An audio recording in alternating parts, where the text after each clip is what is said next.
You have the ring. And I see your Schwartz is as big as mine.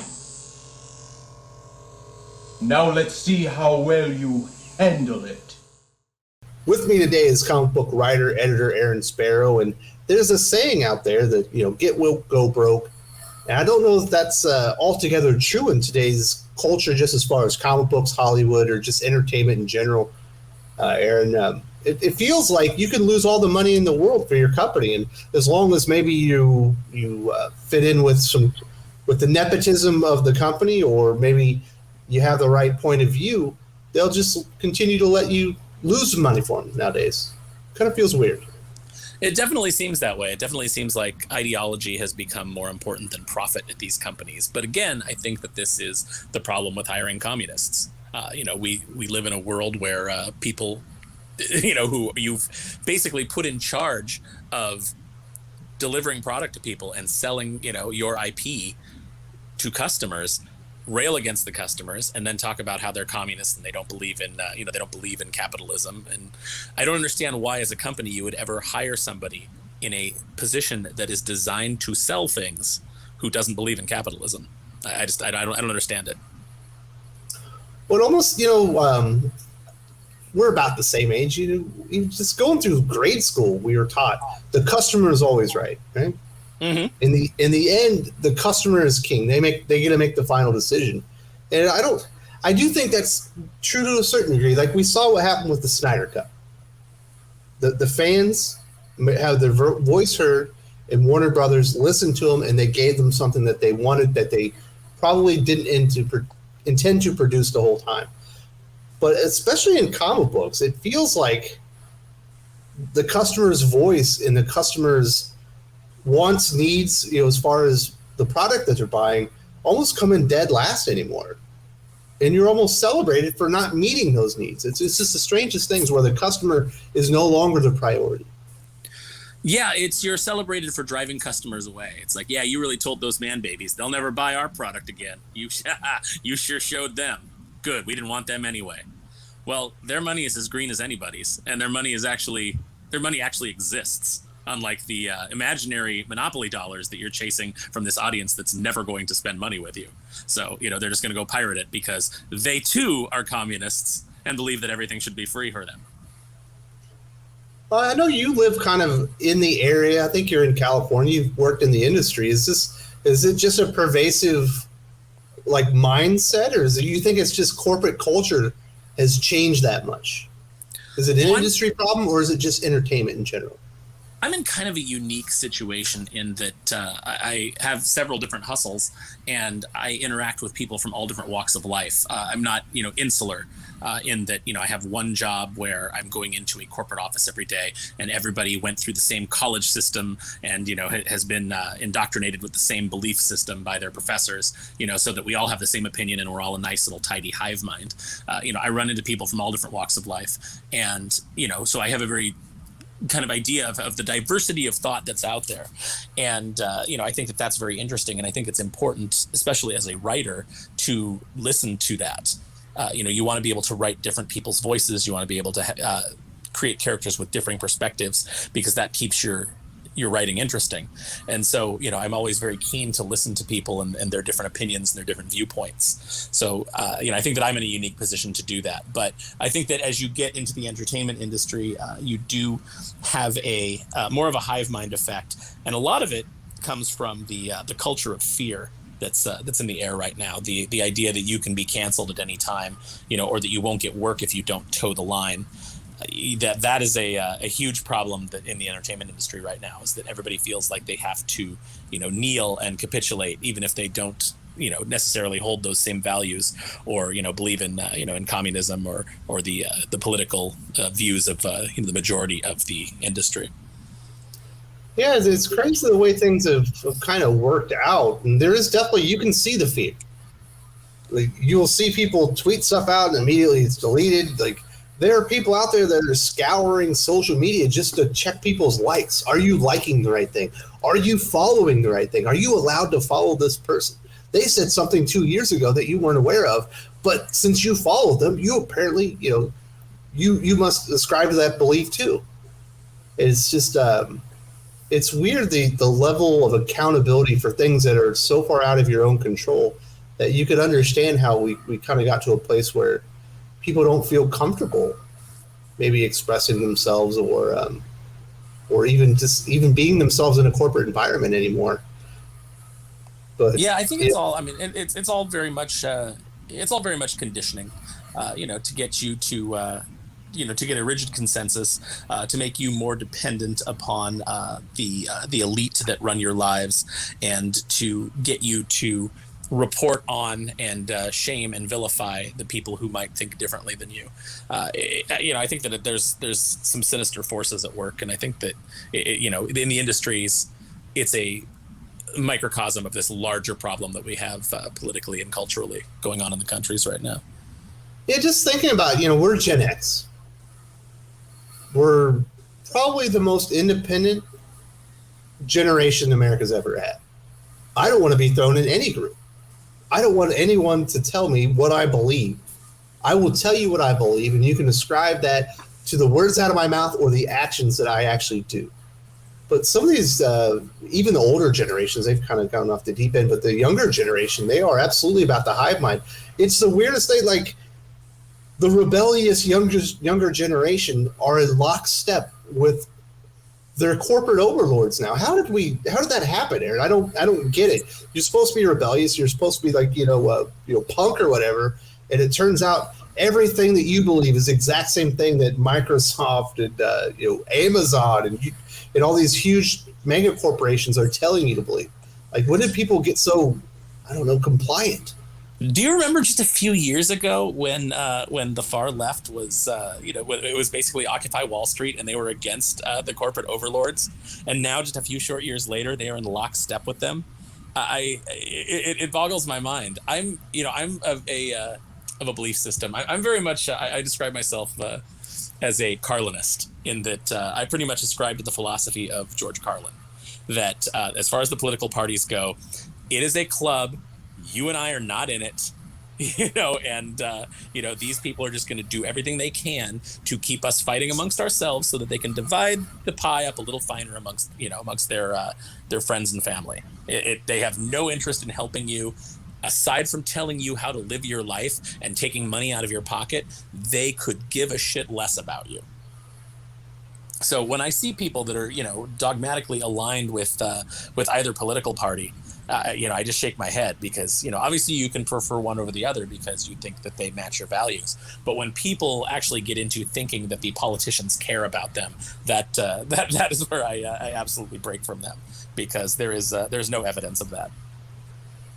Absolutely not. We're seeing, it's the same thing in comic books. It feels like Marvel to a larger degree, but certainly DC Comics as well. They will intentionally put news or information out there that they know will be divisive and make their fan base essentially fight each other, on social media, the combat or the arena of ideas, where they just clash with each other over this stupid thing that probably never needed to exist in the first place.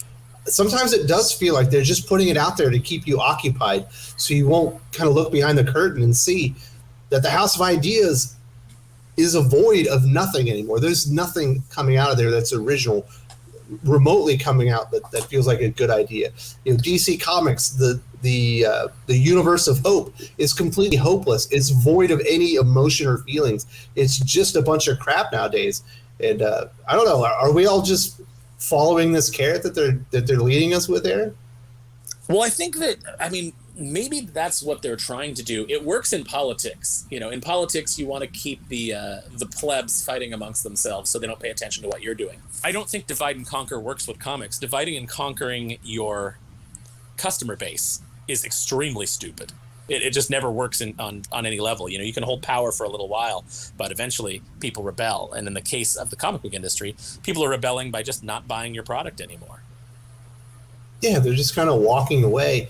And I think that is a lot, kind of getting back to what we were starting with, is the publishers, the industry as a whole, for the most part, aren't listening to their customers. Customers are patient. They're like, well, you know what? I've been here for 20 years, or maybe I've been here for 5 years. Let me wait it out, because these things might take time. And I think, eventually, whatever your ability to wait, some people might be 6 months, maybe some people it's 5 years before you're like, okay, this is never going to change. But eventually it feels like a lot of customers are coming to the realization that there's a better place for me to spend my time and money as far as a hobby. The people are great. Maybe I like the customers or the other fans, and there's a cool culture that we enjoy. But if I'm not getting the entertainment that I'm, yearning for, that I'm putting my money down for, maybe I need to go look at manga. Maybe I need to go, look at tabletop gaming. There's other places for me to, spend my time and money and enjoy myself. Because right now it doesn't feel like there's very many people enjoying comic books. No, and especially as comic books get more and more expensive, people just get priced out because the value is not there for what you're paying. You're paying $6 for a 22-page story.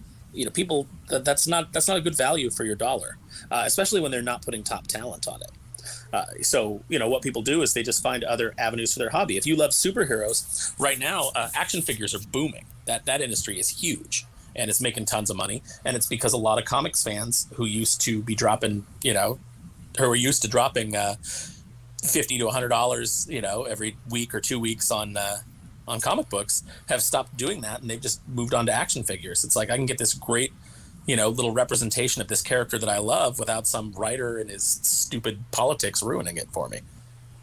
This writer's inability to not inject their own, personal agenda and their own ideology into a character they didn't create. Instead, I can have this great figure of Iron Fist, and he's whatever I want him to be. Yeah, just like at your time at Boom or Tokyo Pop, did they specifically go out of their way not to listen to customers, or was that not a problem, when you were in the corporate structure? No, this was like, 10 years ago. I mean, I was already starting to see the problem of it amongst certain people, but it wasn't coming from the top. I already saw the contempt that marketing had for the customer base, and and even for like a lot of the creators that they were working with. But that was just one guy. One guy who would say things like, there hasn't been a good comic produced in the industry since Grant Morrison's Doom Patrol. And we used to say, like, wow, that's what he thinks, and this is the guy in charge of marketing our books. The guy who doesn't believe that there's been anything good. There's something very flawed with that. The comic industry is also the first time I ever saw actual sexism in action in the office. I'd worked at a lot of different companies over the years. I'd worked in insurance. I'd worked in the medical field. And I had always had, there was always a large amount of, female supervisors and things like that you answered to. I didn't really see sexism in action until I got into comics with the way that one of the female editors was treated. And she wasn't even an editor at the time. She was forced to be in an assistant editor position for the longest time, even though she was more talented than most of the male editors. And has really come into her own now, years later. But at the time, I was like, wow, this is really crazy. Boom itself at the time ran a lot like a frat house, and it was because of the marketing guy and the person that was the managing editor.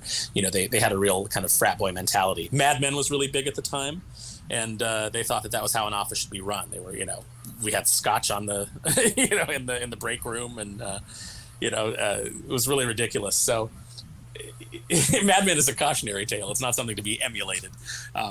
But that was, what they kind of thought was cool, and that was the way that they kind of ran the office. So there were already problems in the industry, but I think that over time, as you've gotten more and more people in who are, coming from more of a hive mind mindset, it's altered the industry in ways that I don't know if it can come back from.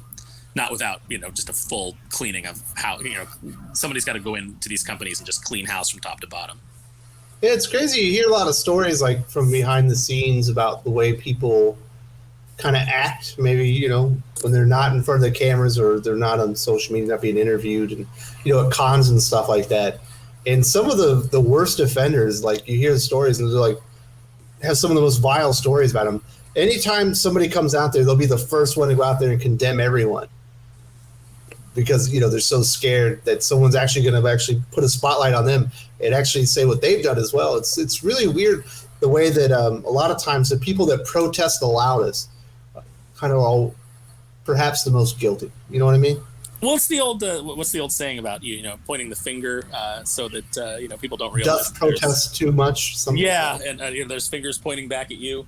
That is definitely it seems like the loudest of the of your accusers tend to have a lot of skeletons in their closet. So it's all projection. That's pretty much the people that will accuse other people of stealing. It's because they're probably stealing themselves. They say that the fans are man babies, or they're awful, or this or that, whatever kind of isms and all that stuff. And it's like, I don't know. I've heard stories about you. Like, you're not the nicest guy in the world. Why are you sitting there dogging other people when you have you have enough stuff to clean up on your own?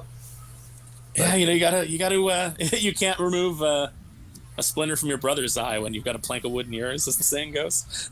Yeah.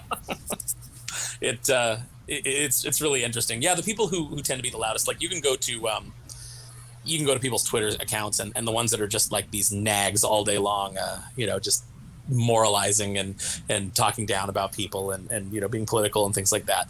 I know a lot of these people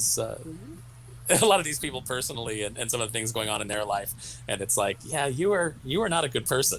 So I don't know how you think that you can sit in judgment of other people. You've got so many things going wrong in your own life, and you've done so many shady things to people. And I know people who claim to be artists and things like that who go on about how they're feminists, and I've actively seen them damage the career of other women in the industry just because they didn't like their art style. Just like maliciously keep them from getting work. So it's just all theater. It's all a show. Look at how good I am for broken, empty people. I don't need to be out there crowing my virtue on Twitter. I know what my virtues are. I know what my flaws are. And I'm trying to, I try to work on those. So, the people that are out there trying to prove how good they are, it's because they got a lot of demons that they're trying to work through. I don't know, Aaron. Let's just kind of get into the end of this. Is there an ability for the fans to take back the power, or is there a point where the industry is going to have to realize they're going to look like either this is going away, or we have to acknowledge that we are not meeting the customer's needs and wants? I don't know if it'll come to that because I don't know if the industry is willing to course correct. I think that the fans are taking back the power. You're seeing more and more independent projects on Kickstarter and Indiegogo. You're seeing a lot of fans jump in and realize that, I can do this myself. I don't need to, be part of this, part of the big two anymore. I can walk away. There's plenty of other avenues if I want that. People read Wikipedia now to keep up on what's going on in comics instead of buying the comics themselves, because it's not worth their money to them. They'd still like to know what's going on with Spider-Man because they still care about that character, but the stories aren't serving them. Maybe Spider-Man's a bad example because that book's doing okay, but it's just people. You're a Captain America fan. You haven't read Captain America for a long time. There hasn't been a good run on the character since Ed Brubaker left. Over a decade, right? Yeah. No, there really hasn't. That is the last time I can say that I really enjoyed a run on Captain America, and there were some great runs before that. I'm a big fan of Gruenwald's run, most of it. Towards the end, it got a little wonky for me with the armor and things like that. But I understand that him having Cap going, Cap dying and needing to be put in the life preserving armor. I understand that kind of came out of things that he was going through in his battle with cancer. So it wasn't my favorite story, probably because of the art. If it had good art, if Ron Lim was still on the book or Kieran Dwyer, I probably would have liked that end run a lot more. But then Mark Waid and Ron Garney came on and had a great run until it was truncated by the Heroes Reborn debacle. Brubaker had a great run, but yeah, ever since then, it's been either lackluster or in the case of this last run, just outright trash. And you're not willing to spend money, but you kind of keep up with the character. You know what's happening. You're just not willing to invest in it anymore. Yeah, I don't need to own those issues. I don't need to pay for something that I don't enjoy, produced by people who have contempt for me. I'm not gonna put my money into that. I'm gonna go back and I'm gonna fill out my back issue run, or I'm gonna buy more action figures, or I'm gonna play video games. There's a lot of things that I can do with my entertainment dollar. And as much as I love comics and as much as I love these characters, if the editors and the writers and are not willing to give me what I want, and believe me, I know what I want, Jerry Dukin. You don't get to tell me that I don't know what I want. I know what I want for my entertainment dollar. I'll just take it elsewhere. That's fine. And you can amuse your editors all you want up until the point that your book is canceled because nobody's buying it. It's crazy. With the comic pros, they're all about trashing fans and trying to reflect any kind of criticism on themselves. But eventually, they are going to have to look at themselves in the mirror and realize they have an enormous stake in the current state of comic books and why a lot of people have vacated the hobby, moved on to manga and other alternatives. Aaron, I'll let you have the last word on this very interesting conversation. All right, I would love to see a change at these companies. I don't know if it can happen because of the way that the corporate structure works, the people that they put in power. I don't know. But I would love to see just a top to bottom cleaning of Marvel. I think that there's a lot of people there who've been there for a long time, and it's time for them to go. There's a lot of people who never should have been there in the first place. And there are some good people in there who need to be promoted and who need to be moved around. And we need to start rewarding merit, and we need to start rewarding sales. And people, if we want to bring in more people, we want more diversity in the voices that are writing these things, then you need to have a workshop program where you have more experienced creators work with them. To develop it. Yeah, to elevate them. I think that's what the industry needs to begin to turn itself around. And then there's problems of pricing and books need to be gotten out into the mainstream. They can't just be in the domain of small comic book stores anymore. It's not working. It's shrinking, and the industry needs to expand. It needs to be cheaper to it has a cheaper point of entry, and we need to be able to get them into the hands of kids and get kids interested in this so that they become lifelong readers. And the industry is terrible at that right now. So that's my final word on it. That's what we need. That's the beginnings of what we need to fix the industry. Whether or not anybody in power has the will to do it, I can't say, but I hope it happens.